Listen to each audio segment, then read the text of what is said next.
Irmãos, é permitido ou não ajoelhar-se ou prostrar-se diante de uma imagem ou de uma pessoa? No contexto bíblico, será se só o fato de eu estar me ajoelhando diante de uma imagem ou de uma pessoa é estritamente um ato de adoração? Ou também pode ser um ato de respeito, de saudação ou um ato de veneração? Então, nesse breve vídeo, nós iremos entender dentro do contexto bíblico se realmente o ato de prostrar-se ou ajoelhar-se é compreendido somente como um ato de adoração.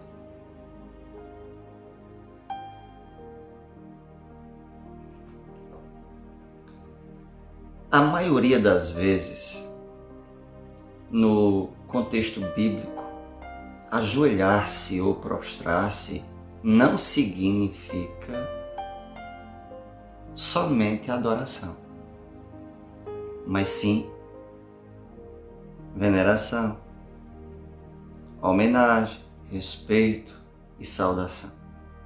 Vejamos. Vamos aqui uma referência bíblica, 1 Reis, capítulo 1, versículo 16 ao 22. Betsaida se ajoelhou-se e prostrou-se diante do rei. Veja que Betsaida não adorou o rei, mas reverenciou. Vamos conferir mais aqui. Gênesis 27, 29. Sirvam-te os povos e prostrem-se as nações diante de ti. Sê o Senhor dos teus filhos, e curvem-se diante de ti os filhos de tua mãe. Maldito seja quem te amaldiçoar, e bendito quem te abençoar. Gênesis 27, 29. Judá e seus irmãos entraram em casa de José, que estava ainda em sua casa, e prostraram-se por terra diante dele. Judá e seus irmãos prostraram-se diante de José, um gesto de respeito, de saudação, de reverência. Então aqui não é um ato de adoração. Vejamos mais. 1 Samuel 25, 23.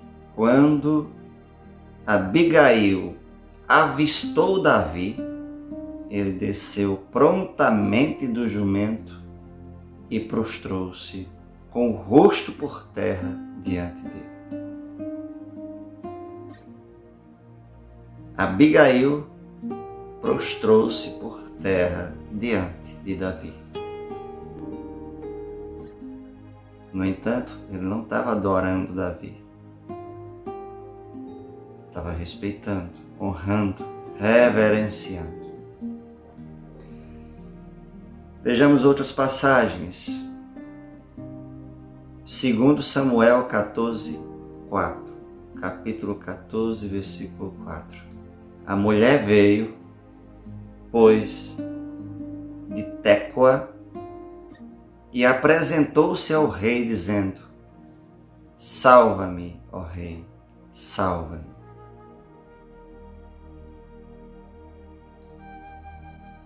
Joabe prostrou-se com o rosto por terra e abençoou o rei, dizendo: Agora o teu servo reconhece que ganhou o teu favor, ó rei, meu senhor, pois que o rei cumpriu o desejo de seu servo. 2 Samuel 14, 22. Vejamos outras passagens. Mateus 18, 26. Este servo então prostrou-se por terra diante dele e suplicava-lhe: dai-me um prazo e eu te pagarei tudo. Êxodo 18, 7. Moisés saiu ao encontro do seu sogro, prostrou-se e beijou. Informaram-se mutuamente sobre a sua saúde e entraram na tenda. Gênesis 42, 16. José era o governador de toda a região e era ele quem vendia o trigo a todo mundo. Desde sua chegada, os irmãos de José prostraram-se diante dele com o rosto por terra. Os irmãos de José prostraram-se com o rosto por terra diante de José, reverenciando, saudando, respeitando, homenageando. É um gesto de veneração. Vejamos outras passagens. Números 22, 31. Então o Senhor abriu os olhos de Balaão e ele viu o anjo do Senhor que estava no caminho com a espada desembainhada na mão. Inclinou-se e prostrou-se com a face por terra.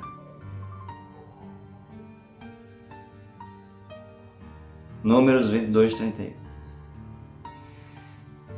Segundo Reis 4, 37. Então ela veio e lançou-se aos pés de Eliseu, prostrando-se por terra. Em seguida tomou o filho e saiu. Vamos conferir, podemos conferir mais e mais passagens, que apresenta prostração, ajoelhamento, mas não como uma atitude de adoração, mas como uma atitude de veneração, de saudação, de respeito, de homenagem, etc. Então há múltiplas e múltiplas passagens, 1 Crônicas 29, 20, Josué 7, 6, Atos dos Apóstolos 16, 29, etc. Vocês podem conferir em casa com mais tempo. Então há muitas passagens bíblicas em que as inclinações e prostrações significam humildade, súplica, reconhecimento e não adoração. As dos santos, como também os monumentos aos heróis nacionais, não são ídolos, mas sim retratos ou símbolos de pessoas que se destacam na fé em Cristo e no amor ao próximo e que nós devemos imitar. Quem confunde, veja bem, quem confunde mentalmente e na prática imagens do Deus verdadeiro e dos santos que viveram a fé com imagem de ídolos ou coisas proibidas pela Bíblia para serem adoradas, estão desinformados. Quem estivesse utilizando das imagens dos santos da igreja, prostrando-se ou ajoelhando-se como uma atitude, como um gesto de adoração, está desinformado.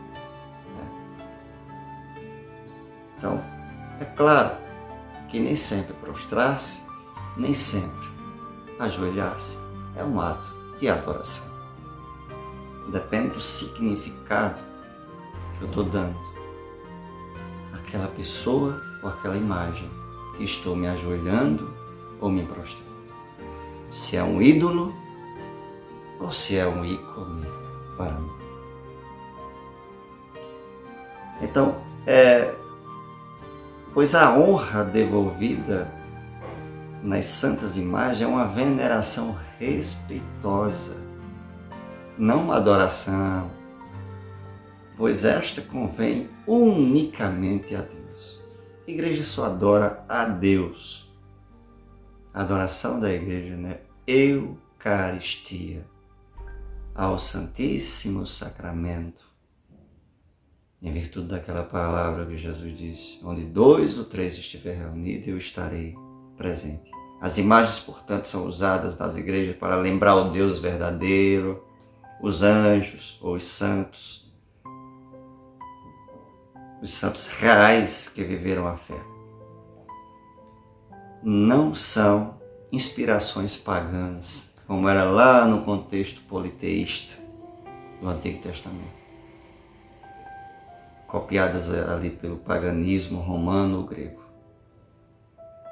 como imaginam alguns, no nosso contexto ainda, ridicularizando as imagens sacras da igreja.